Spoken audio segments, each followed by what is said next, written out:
In the preceding video, we showed how we could estimate the molar entropy of any pure substance from the experimental values of the standard enthalpies of fusion and vaporization and the molar heat capacity data as a function of temperature for the solid, liquid, and vapor phases.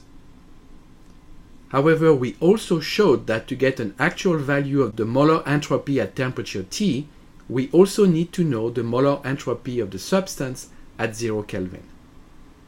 Given that we cannot reach 0 Kelvin, we cannot do any experiments at 0 Kelvin. So, getting access to the molar entropy at 0 Kelvin may be very difficult. If we actually think about the state of any crystalline substance at 0 Kelvin, we might actually be able to guess what the molecular entropy value should be at this temperature.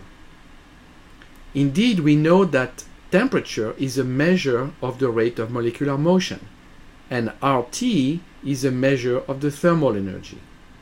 So we can anticipate that at 0 Kelvin, there is no thermal energy, therefore no translational, rotational, or vibrational motion, and molecules are in their translational, rotational, and vibrational ground states, that is, their lowest energy states possible.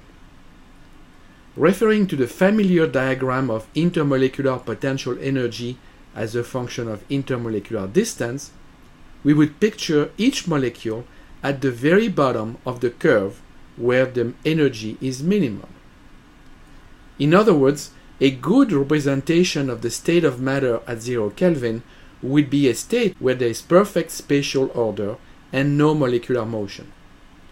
Perfect order is equivalent to zero disorder, hence is equivalent to the lowest possible value of the entropy, that is, zero entropy.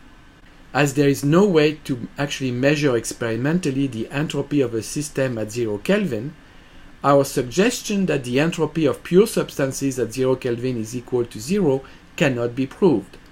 Since it makes a lot of sense intuitively and has never been doubted, it has become a law of thermodynamics, actually the third law of thermodynamics. This law was initially formulated by Nernst, and the way it is stated today has been refined by Lewis and Randall in the following form. If the entropy of each element in some perfect crystalline state can be taken as zero at the absolute zero of temperature, every substance has a finite positive entropy, but at the absolute zero of temperature, the entropy may become zero, and does so become in the case of perfect crystalline substances. Thanks to the third law, the molar entropy of any pure substance can be calculated through calorimetric measurements of molar heat capacities, heats of transition, and transition temperatures.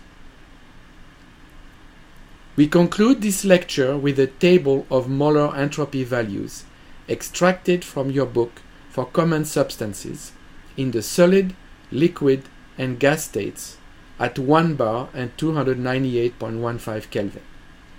More extensive values can be found in the data section in the appendix in the back of your book.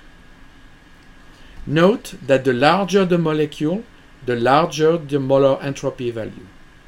Obviously, this observation is a direct consequence that larger molecules have a larger number of bonds, hence larger molar heat capacity values.